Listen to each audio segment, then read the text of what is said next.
السلام علیکم ناظرین، منصف ٹی وی کے پروگرام راہ ہدایت میں آپ کا استقبال ہے۔ میں ہوں آپ کا میزبان محمد حسام الدین، اور اس وقت اسٹوڈیوز میں ہمارے ساتھ موجود ہیں مفتی شوکت ثنا قاسمی صاحب۔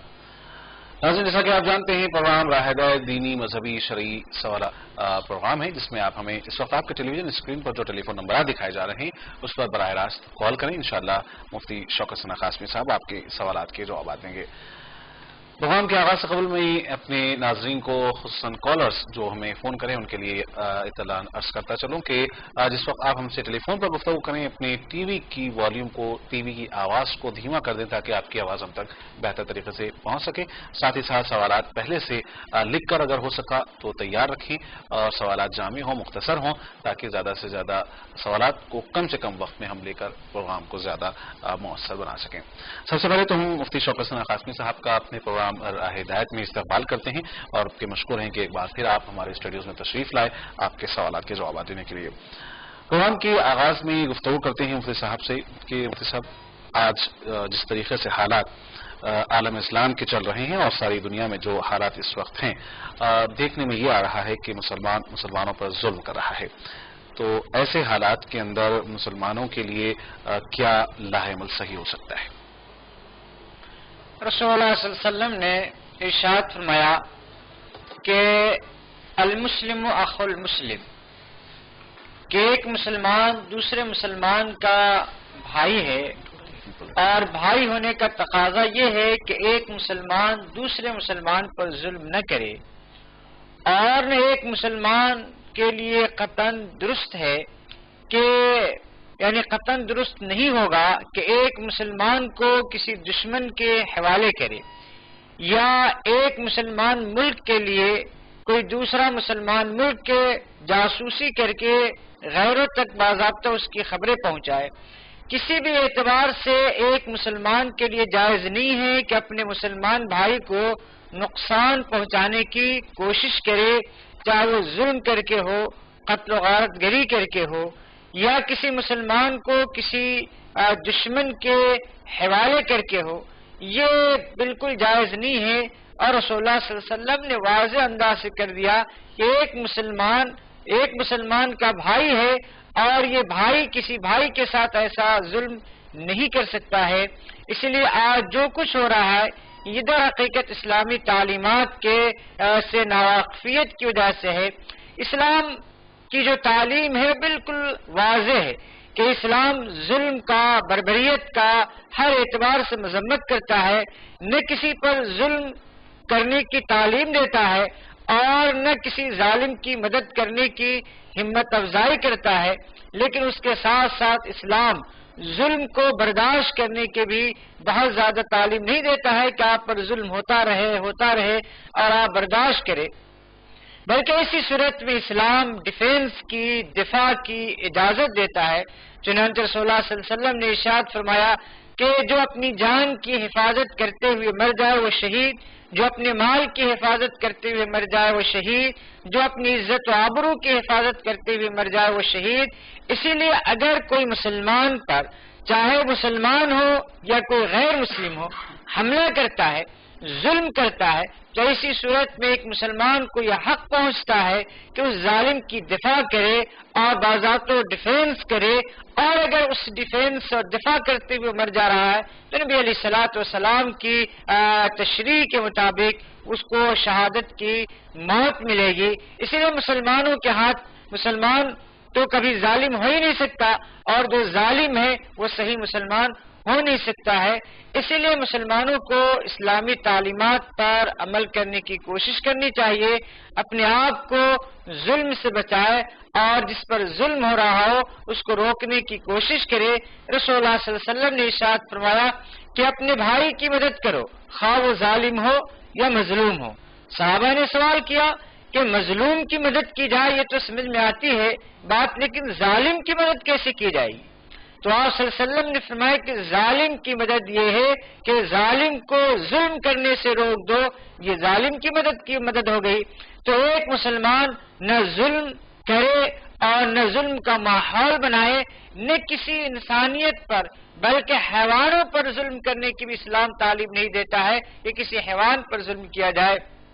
اسلام عدل و انصاف کا مذہب ہے، عدل و انصاف کی تعلیم دیتا ہے، ظلم سے بالکل اسلام سخت مذمت کرتا ہے ظلم کے، اور ظلم سے اسلام کا دامن بالکل بری ہے۔ اسی لیے مسلمانوں کو ظلم و زیادتی سے بچنا چاہیے، عدل و انصاف، پیار و محبت کے ماحول اور فضا کو قائم کرنے کی کوشش کرنی چاہیے۔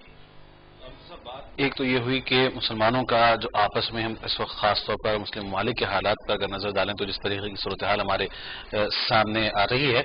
ناظرین، ایک کالر اس وقت آن لائن پر ہمارے ساتھ ہیں، انہیں پروگرام میں شامل کرتے ہیں۔ السلام علیکم۔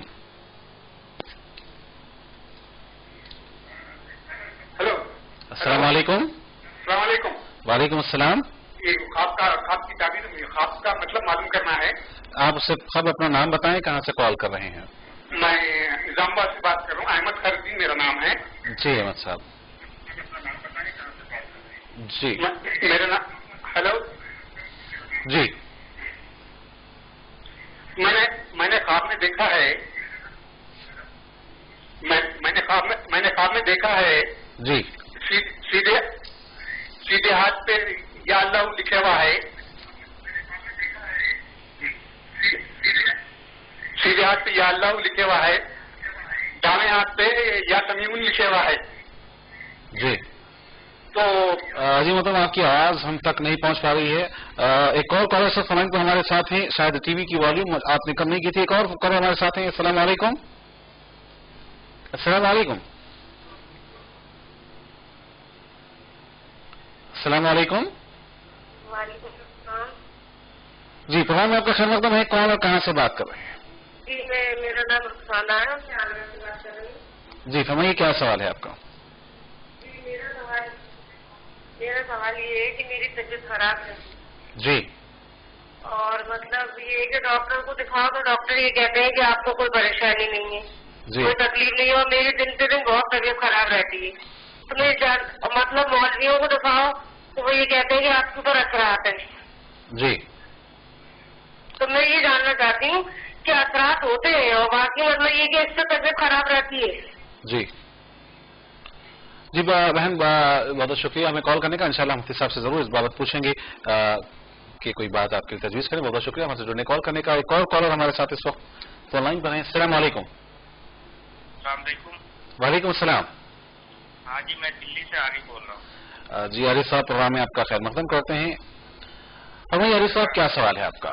ہاں جی، حضرت یہ سوال تھا کہ جو مدرسے میں بچے تعلیم پاتے جی محترم، اگر آپ اپنی آواز کو کچھ اونچا کریں، کچھ بلند آواز میں بولیں تاکہ آپ کی جو بچے مدرسے میں جو ہے تعلیم جو پاتے ہیں، جی تو ان کو کیا مطلب قرآن تلاوت کرنے کے لیے جو ہے گھر میں مطلب بلا سکتے ہیں کیا؟ یہ سوال تھا میرا۔ جی اور رسالے ثواب کے لیے، جی اور اس کو مطلب کھانا وانا وغیرہ جو ہے وہ کھلا سکتے ہیں کہ نہیں؟ اس طرح کا بہت بہت شکریہ عارف صاحب ہمارے ساتھ جڑنے کال کرنے کا۔ ضرور انشاءاللہ مفتی صاحب کے سوال کا جواب دیں گے۔ ایک اور کالر اس وقت فون لائن پر ہمارے ساتھ ہیں۔ السلام علیکم۔ ہلو، السلام علیکم۔ السلام علیکم۔ وعلیکم السلام۔ پروگرام میں آپ کا استقبال ہے، اپنا نام بتائیں، کہاں سے کال کر رہے ہیں؟ میرا نام عبدالحمید ہے، سری نگر سے بات کر رہا ہوں۔ عبدالعلیم۔ عبدالحمید سری نگر سے۔ عبدالحمید صاحب سری نگر سے، فرمائیے کیا سوال ہے آپ کا؟ میرا سوال ہے، اگر شافی مسئلے کا کوئی آدمی ہم کی مولوی کے پیچھے جماعت پڑھ رہا ہے، کیا اس کے رفتار کرنا جائز ہے یا ناجائز ہے؟ ایک اور مطلب اپنا سوال دوہرا دیں عبدالحمید۔ میرا سوال ہے، شافی مسلک کے اگر حنفی مسلک کے امام کے پیچھے جماعت پڑھیں گے تو کیا رفتار کرنا جائز ہے شافی مسلک کے کو یا ناجائز ہے؟ جی چلو، میرا دوسرا سوال یہ ہے، جی میرا دوسرا کوئی آدمی میرے سے قرض دیتا ہے جی 2000 3000 4000، جی وہاں پر جب دینا ہوتا ہے اس کو وہ مجھے بینک کے ذریعے پیسہ واپس دے کے، لیکن جو رقم اس نے دیا اسی میں کاٹ جاتے ہیں، جو میرا پیسہ اس کو بنتا ہے وہاں سے بھیجنے کے لیے پیسہ کم بھیجتے ہیں واپس، کیا میں دوبارہ اس کو قرض دے سکتا ہوں کیا نہیں؟ جی بہت بہت شکریہ ہم سے جڑنے کال کرنے کا۔ ایک اور کالر ہمارے ساتھ اس وقت فون لائن پر ہے۔ السلام علیکم۔ السلام علیکم۔ السلام علیکم۔ وعلیکم السلام۔ پروگرام میں آپ کا استقبال ہے، اپنا نام بتائیں، کہاں سے کال کر رہے ہیں؟ محمد رفیق کشمیر سے۔ جی فرمائیے کیا سوال ہے؟ جی ہمارا سوال ہے کہ ہمارے لیے دعا جی ضرور انشاءاللہ حافظ صاحب، ہم آپ کے حق میں دعا خیر کرتے ہیں، اللہ تعالیٰ آپ کو خیر عطا فرمائے. ایک اور کالر اس وقت ہمارے ساتھ فون لائن پر ہیں، انہیں بھی پروگرام میں شامل کر دیتے ہیں. السلام علیکم. السلام علیکم. وعلیکم السلام. پروگرام میں آپ کا استقبال ہے. اپنا نام بتائیں، کہاں سے کال کر رہے ہیں؟ میں گلزار احمد شیخ کشمیر سے بول رہا ہوں، کیوٹ پروگرام سے. گلزار احمد صاحب کشمیر سے. جی ماشاءاللہ آج کشمیر سے قطار لگی ہوئی ہے ہمارے کالرس کی. جی فرمائیے گلزار صاحب کیا سوال ہے؟ میرا سوال ایسا ہے کہ جو ہم بینک سے پیسے لیتے ہیں جی اس کو ہم سیب جو ہے نا دوائی کرتے ہیں، سیب کو کھاد ڈالتے ہیں، پھر وہ بینک کو ہم انٹرسٹ دیتے ہیں. جی جو ہم انٹرسٹ دیتے ہیں، جو یہ سیب ہے اس میں یہ کیسا ہے؟ اس میں گناہ ہے یا ثواب ہے؟ جی بہت بہتر، ضرور انشاءاللہ آپ کے سوال کا جواب دیا جائے گا. بہت بہت شکریہ ہمارے ساتھ جڑنے، کال کرنے کا. سب سے پہلے مفتی صاحب سوال رخسانہ صاحبہ نے ہم سے کیا ہے صحت کے تعلق سے. وہ کہتی ہیں کہ ان کی صحت ناساز ہے اور ڈاکٹرز کو اگر وہ بتاتی ہیں تو ڈاکٹرز کہتے ہیں کہ انہیں کوئی مرض لاحق نہیں ہے، وہ ٹھیک ٹھاک ہیں. اور ساتھ میں بھی کہتی ہیں کہ اگر وہ کسی مولویوں سے اگر بات کرتی ہیں، انہیں بتاتی ہیں اپنے صحت کے تعلق سے، تو ان پر یہ کہا جاتا ہے کہ انہیں کوئی کسی قسم کے اثرات ہیں، اس طرح کہا جاتا ہے. تو ایسی صورت میں تذبذب میں ہیں، کیا کریں؟ اثرات اور سحر کا ہو جانا برحق ہے، یعنی انسان پر اثرات ہو سکتے ہیں، جادو کا اثر ہو سکتا ہے، کرتوت کرایا جا سکتا ہے، اور اس کی وجہ سے طبیعت بھی خراب ہو سکتی ہے، اور بہت دنوں تک علاج اگر نہ کرایا جائے تو جسم کے اہم حصے بھی متاثر ہو سکتے ہیں. یہ بالکل مشاہدہ ہے، اور قرآن و سنت میں ایسی کوئی بات ثابت نہیں ہے کہ جس سے یہ سمجھا جائے کہ یہ غلط ہے، بلکہ خود رسول اللہ صلی اللہ علیہ وسلم پر سحر ہوا تھا اور اس کے نتیجے میں رسول اللہ صلی اللہ علیہ وسلم کی طبیعت خراب رہتی تھی، اور بعض صحابہ کرام پر بھی سحر کرایا گیا تھا. نظریں بھی بعض صحابہ کرام کو، بعض صحابہ کرام کی نظریں بھی لگ گئی تھی. تو اس طرح سے ہو سکتا ہے، ناممکن نہیں ہے. اسی لیے آپ کوئی بہتر عالم دین ہو جو سنت و شریعت کے مطابق علاج کرتے ہوں اور اس فیلڈ کے ماہر ہوں، اس سے آپ علاج کرا سکتی ہے. انشاءاللہ تبارک و تعالی آپ کو صحت ہوگی.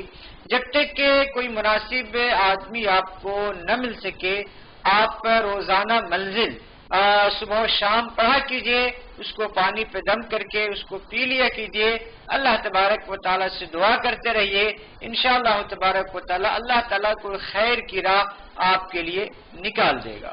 مفتی صاحب جہاں تک بات ہے کسی ڈاکٹر کو بتانے کی یا پھر کسی عالم کو، جیسا کہ آپ نے کہا، بتانے کی، کیا اگر کسی خاتون کو کوئی مرض لاحق ہو تو وہ بغیر محرم کے ڈاکٹر سے رجوع ہو سکتی ہے یا کسی عالم سے رجوع ہو سکتی ہے، یا ضروری ہے کہ وہ کسی محرم کو ساتھ لے کر ہی رجوع ہو؟ بہت اچھا سوال ہے کہ خاص طور سے عاملین کے پاس جاتے وقت بغیر محرم کے خواتین نہ جائے. اگر کوئی عامل یہ کہے کہ میں اس کا 1 گھنٹہ یا 2 گھنٹہ علاج تنہائی میں کروں گا، تو یہ سمجھ لیجئے کہ وہ عامل انتہائی بیکار قسم کا عامل ہے. اس لیے کہ تنہائی میں کسی غیر محرم عورت کے ساتھ رہنا یہ قطعاً جائز نہیں ہے، ناجائز و حرام ہے. تو ایسے عامل سے قطعاً علاج نہ کرایا جائے. اسی طرح ڈاکٹر کے پاس جاتے وقت بھی محرم ساتھ میں رہے، اس لیے کہ خواہ ڈاکٹر ہوں یا خواہ عاملین ہوں، بہت سارے حادثات واقعات ایسے پیش آ جا رہے ہیں کہ ڈاکٹر نے بھی اور عاملین نے بھی عورتوں کے ساتھ نازیبا سلوک کیا ہے. اسی لیے دونوں صورتوں میں دونوں جگہ جانے پر عورتیں محرم کے ساتھ جائیں، تنہا نہ جائیں. دہلی سے عارف صاحب نے یہ سوال کیا حافظ صاحب کہ جو بچے جو مدرسہ میں حفظ قرآن کی تعلیم حاصل کرتے ہیں، اکثر ایصال ثواب کی نیت سے لوگ انہیں اپنے گھروں میں بلا کر ان سے تلاوت قرآن پاک یا جسے ختم القرآن بھی کہا جاتا ہے، اس طریقے کی اپنے گھر میں سمجھے مجلس منعقد کرتے ہیں تاکہ مرحومین کے لیے یا پھر گھر میں خیر و برکت کے لیے یا ایصال ثواب کے لیے اس طریقے کا نظم ہوتا ہے. تو کیا ان بچوں کو بلا کر ان سے قرآن کی تلاوت کروانا اور پھر بطور ہدیہ انہیں کچھ کھانا کھلا دینا، کھانا کھلانے کا جہاں تک معاملہ ہے بات سمجھ میں آتی ہے، کیا یہ کیا جا سکتا ہے عمل؟ دیکھیے، برکت کے لیے گھروں پہ بلانا، قرآن کریم کی تلاوت کرنا، تو اس میں کوئی حرج نہیں ہے، لیکن اس سال ثواب کے لیے بچوں کو گھر پہ بلانا، قرآن کریم کی تلاوت کرانا، پھر کھانا کھلانا اور اس کے بعد کچھ ہدیے تحفے دینا، اس کو علماء اور فقہاء نے درست نہیں لکھا ہے، اور لکھا ہے کہ اس کی وجہ سے ثواب نہیں پہنچتا ہے، اسی لیے کہ آپ نے ان بچوں کو قرآن کیوں پڑھوایا ہے؟ اسی لیے آپ قرآن پڑھ رہے ہیں تاکہ آپ کو ثواب ملے، اور بچے آپ کے گھر اس لیے آ رہے ہیں تاکہ آپ کی طرف سے کھانا اور ہدیہ اور تحفہ ملے، تو آپ پڑھوانے کے لالچ میں کھلانے کا ثواب ختم ہو گیا اور کھانے کے لالچ میں پڑھنے کا ثواب ختم ہو گیا، تو مرحومین کو کیا پہنچے گا؟ اسی لیے سال ثواب کا بہتر طریقہ یہ ہے کہ بجائے آپ بچوں کے بلانے کے مدارس میں ہی آپ کھانے پینے کا انتظام کر دے، خواہ آپ اپنی نگرانی میں کھانا پکا دے، یہ جو کھانے کے اخراجات ہوتے ہیں سال ثواب کی نیت سے آپ ان بچوں مدارس والوں کو دے کر باضابطہ مدرسے میں کھانا پکا کر بچوں کو کھلا دیا جائے، تو اس میں سال ثواب ہوگا اور اس میں کسی کا کوئی اختلاف نہیں ہے۔ عبدالحمید صاحب نے سری نگر سے سوال کیا ہے، صاحب سوال یہ ہے کہ کیا اگر ہم شافعی مسلک کے امام کے پیچھے نماز پڑھ رہے ہوں تو کیا ہمیں رفع دین کرنا ہوگا؟ اصل میں کوئی شافعی مقتدی حنفی امام کے پیچھے نماز پڑھے تو اگرچہ کہ حنفی امام رفع یدین نہیں کرتا ہے، لیکن شافعی مقتدی کے لیے رفع یدین کر کے نماز پڑھنا جائز ہو جائے گا۔ اسی طرح کوئی حنفی مقتدی ہو کسی شافعی امام کے پیچھے اگر نماز پڑھتا ہے تو بغیر رفع یدین کے نماز پڑھنا چاہے تو پڑھ سکتا ہے، کوئی حرج نہیں ہے۔ دیکھیے یہ سارے مسائل کیا ہیں، بہتر اور عدم بہتر کا اختلاف ہے۔ رفع یدین کرنا بہتر ہے، سیدنا امام شافعی رحمۃ اللہ علیہ کے نزدیک رفع یدین کرنا بہتر نہیں ہے، امام ابو حنیفہ رحمۃ اللہ علیہ کے نزدیک۔ تو یہ جو اختلاف ہے افضل اور بہتر کا ہے، اور یہ اختلاف اس بنیاد پر ہوا کہ روایتوں میں اختلاف ہے، اسی لیے اس اختلاف کو عداوت کا، نفرت کا، مذہبی تعصب کا ذریعہ نہیں بنانا چاہیے، اور اس کی بنیاد پر فرقہ بندی اور مسلمانوں میں نفرت کے ماحول کو پروان چڑھانا قطعاً درست نہیں ہے۔ لہذا شافعی حنفی کے پیچھے، حنفی شافعی کے پیچھے بلا کسی کراہت و قباحت کے نماز پڑھ سکتے ہیں۔ صاحب ایک اور ہمارے بلکہ انہی کا دوسرا سوال یہ ہے عبدالحمید صاحب کا کہ اگر کوئی شخص غالباً ان کے دوست کا ذکر کر رہے تھے کہ قرض ان سے کچھ رقم لیتا ہے اور واپسی میں وہ بینک کے ذریعے اس رقم کو ادا کرتا ہے، ایسے میں کچھ رقم شاید بینک کے ٹرانزیکشن کے طور پر وہاں کٹ جاتی ہے، تو ظاہر ہے کچھ اماؤنٹ کم ملا ہے، تو کیا یہ جاننا چاہتے ہیں کہ اگر کوئی شخص قرض لے اور پھر اس کے بعد مکمل ادا نہ کرے یا کم ادا کرے تو کیا اسے دوبارہ قرض دیا جا سکتا ہے؟ وہ تو آپ سوچئے، میں کیوں کہہ دوں کہ آپ مت دیجئے، آپ کے دوست اور رشتہ دار ہیں، آپ دینا چاہتے ہیں بالکل دے سکتے ہیں، نہیں دینا چاہتے آپ کی مرضی ہے، لیکن آپ دوست یہ کہہ سکتے ہیں کہ فرض کرو تم نے 2000 روپے ڈالے اور اس کے ٹرانسفر کی وجہ سے 20 روپے میرے کٹ گئے، کم ہے، تم 2020 روپے ڈالو تاکہ میرے پیسے نہ کٹے۔ آپ اس سے ریکویسٹ کر سکتے ہیں، شاید ان کو نہ معلوم ہو، ان کو بتا سکتے ہیں 20 روپے کی یا 40 روپے کی وجہ سے وہ بیچارے کو قرض سے محروم کر دینا اللہ تعالیٰ نے آپ کو دیا ہے، تو بالکل قرض دیا کیجئے، اور یاد رکھیے قرض دینا نفلی صدقہ کرنے سے بہتر ہے، قرض دینا نفلی صدقہ کرنے سے بہتر ہے۔ اللہ تعالیٰ نے اگر آپ کو گنجائش دی ہے، کسی ضرورت مند کو آپ قرض دے رہے ہیں تو اس پر اللہ تعالیٰ آپ کو ثواب دے گا، بلکہ نفلی صدقہ دینے سے زیادہ اس پر ثواب دے گا۔ اس لیے رقم کو جمع کرنے کے بجائے اگر ضرورت مندوں کی ضرورت کی تکمیل ہو سکتی ہے اور وہ لوگ آسانی کے ساتھ آپ کا قرضہ واپس کر دیتے ہیں تو ایسی صورت میں آپ اپنے دل کو بڑا رکھیے، اللہ تعالیٰ دینے والا ہے، انشاءاللہ تبارک و تعالیٰ حسن نیت کی بنیاد پر اللہ تعالیٰ اور مزید آپ کو نوازتا رہے گا۔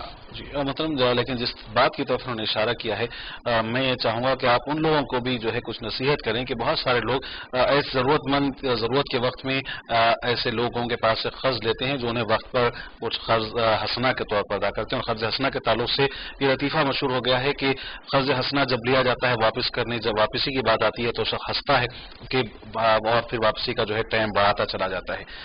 بہت سارے لوگ اس وقت ہم دیکھتے ہیں کہ خود کئی بڑے بڑے شہروں میں سودی کاروبار میں ملوث ہیں اور سود پر پیسہ لیتے ہیں، وہاں پر برابر پابندی کے ساتھ سود کی رقم کے ساتھ ادا کرتے ہیں، لیکن اپنے قریبی رفقا میں رشتہ داروں میں اگر کچھ رقم وہ لیتے ہیں تو پھر دوبارہ چہرہ نہیں بتاتے۔ ظاہر سی بات ہے، یہ تو انتہائی بری عادت ہے۔ قرض کے سلسلے میں اصول یہ ہے کہ آپ جو وعدہ کیے ہیں اس وعدہ کی خلاف ورزی نہ کرے، اس لیے کہ مسلمان وعدے کا خلاف ورزی نہیں کرتا ہے۔ سچا مسلمان وہ ہے جو وعدے کی پابندی کرتا ہے۔ تو جس طرح ایک آدمی آپ کی ضرورت کے مطابق قرض دیا ہے، آپ کی ذمہ داری بنتی ہے کہ آپ قرض کو واپس کریں، بلکہ دیانتداری کا تقاضا یہ ہے کہ اگر آپ نے اس سے وقت لیا ہے کہ میں 25 تاریخ کو قرض تمہارا واپس کروں گا، تو آپ کوشش کیجئے کہ 20 تاریخ تک آپ ادا کر دیں، تاکہ آپ کا اعتماد بحال رہے اور آئندہ کے لیے آپ کے لیے دروازہ کھلا رہے۔ اور اسلام نے تو یہ بھی تعلیم دی ہے کہ بغیر کسی مطالبے کے آپ نے قرض 2000 لیا تو ان کی طرف سے قرض دینے والوں کی طرف سے کوئی مطالبہ نہ ہو، بغیر مطالبے کے آپ کچھ بڑھ کر دیجئے، اس کو حسن ادا کہا جاتا ہے۔ شریعت نے اس کی بھی تعلیم دی ہے کہ 2000 آپ نے لیا ہے، اللہ تعالیٰ نے آپ کی ضرورت کو پوری کر دیا تو آپ 2100 یا 2200 روپے بڑھا کر دیجئے، یہ حسن ادا ہے۔ تو اسلام نے قرض دینے کی بھی تعلیم دی ہے اور وقت پہ قرض ادا کرنے کی بھی تعلیم دی ہے۔ ان تمام تعلیمات کو سامنے رکھا جائے تو معاشرے میں ایک بہتری پیدا ہو سکتی ہے۔ ظاہر سی بات ہے، قرض لے کر آپ ڈبا دیں تو دوبارہ کوئی قرض دینے کے لیے تیار نہیں ہوگا۔ بالکل صحیح کہا مفتی صاحب نے کہ اگر اسلام کی تعلیمات پر عمل کریں گے تو معاشرے میں بھی اصلاح ضرور پیدا ہوگی۔ سوال ہے، میں ہوں آپ کا میزبان محمد حسام الدین اور اسٹوڈیوز میں آپ کے سوالات کے جوابات دینے کے لیے موجود ہیں مفتی شوکت ثنا قاسمی صاحب۔ وقفے میں جانے سے قبل مفتی صاحب سب سے پہلے میں یہ بھی عرض کر دوں کہ محمد رفیق صاحب نے کشمیر سے دعا کی درخواست کی ہے، ان کے لیے دعا فرمائیں کہ اللہ تعالیٰ ان کی جائز جو بھی ان کے مقاصد ہیں اس میں ان کو کامیابی عطا فرمائیں۔ اور ساتھ ہی گلزار احمد صاحب نے کشمیر سے ہمیں سوال کیا ہے کہ بینک سے اگر کوئی رقم کاروبار کے لیے تجارت کے لیے لی جائے تو کیا اس سے انٹرسٹ پر اگر رقم لیجیے، ظاہر ہے بینک انٹرسٹ پر ہی رقم دے دی، تو کیا ایسے پیسے سے جو سمجھیے کہ اگر سے کھیتی باڑی کی گئی ہو یا کاروبار کیا گیا ہو تو پھر آنے والا اس کا پیسہ یا پھر وہ اگر کوئی کھیت ہے تو پھر آنے والی اس سے جو بھی اس کے اندر فصل ہوگی کیا وہ جائز ہوگی؟ بینک سے وقت ضرورت جب شدید ضرورت ہو اور کہیں سے قرض نہ مل سکتا ہو تو سودی قرض لینے کی اجازت ہے، اور اس رقم سے کی گئی کھیتی وغیرہ کی فصل حرام نہیں ہوگی۔ اگر کوئی کاروبار کیا گیا تو کاروبار کی آمدنی بھی حرام نہیں ہوگی۔ کوئی ہمارے پاس پیسے نہیں ہوں تو کیا حکومت کی اسکیمات سے فائدہ اٹھا سکتے ہیں؟ لیکن یہ گفتگو کریں گے ہم، لیکن اس سے پہلے کالر ہمارے ساتھ فون لائن پر ہیں، انہیں پروگرام میں شامل کرتے ہیں۔ السلام علیکم۔ السلام علیکم۔ میں اپنے بیٹی کے بارے میں ان کا نام عبد الصمد ہے۔ محترم اپنا نام بتائیں، کہاں سے کال کر رہے ہیں؟ میرا نام ہے محمد فاطر۔ جی۔ اپنے بیٹے کا نام عبد الصمد ہے اور ضدی بہت ہے۔ عبد الصمد ہے اور ضدی بہت ہے۔ کوئی اور سوال آپ کا؟ آگرہ سے بول رہے ہیں۔ جی، بہت بہت شکریہ ہمارے ساتھ جڑنے اور کال کرنے کا۔ ایک اور کالر سے فون لائن پر ہمارے ساتھ ہیں، انہیں بھی پروگرام میں شامل کرتے ہیں۔ السلام علیکم۔ السلام علیکم۔ وعلیکم السلام۔ جی، میرا نام جاوید اقبال ہے، میں کشمیر سے بول رہا ہوں۔ جی فرمائیے جاوید صاحب۔ جی، میرے دو سوال ہیں۔ جی۔ ایک سوال یہ ہے کہ اگر جو امام صاحب جس کے پیچھے نماز پڑھتے ہیں جی تو وہی مقتدی حضرات جو ان کے پیچھے نماز پڑھتے ہیں جی باہر آ کے ان کی برائیاں بیان کرتے ہیں، جی لیکن وہ برائیاں جو ہیں وہ امام صاحب میں موجود ہوتی ہیں جی اور ان کو بھی پتا ہے کہ مجھ میں یہ برائیاں ہیں، پھر بھی وہ سیرا ٹھوک کے نماز پڑھانے کے لیے آگے آ جاتے ہیں، جی تو کیا ان کے پیچھے نماز جائز ہے کہ نہیں؟ جی دوسرا سوال میرا ہے، جی اگر کسی بچے کو گود لیا ہو، جی یہ جو گود لیا ہوا بچہ ہے جی اس کا جو اصل میں والد ہے، کیا ان سے کوئی لکھی پڑھی میں کوئی کاغذ لیا جا سکتا ہے یا ایسے ہی گود لیا جا سکتا ہے؟ جی اپنا نام بتائیں، کہاں سے کال کر رہے ہیں؟ میں کشمیر سے بول رہا ہوں۔ جی بہت بہت شکریہ ہمارے ساتھ جڑنے اور کال کرنے کا۔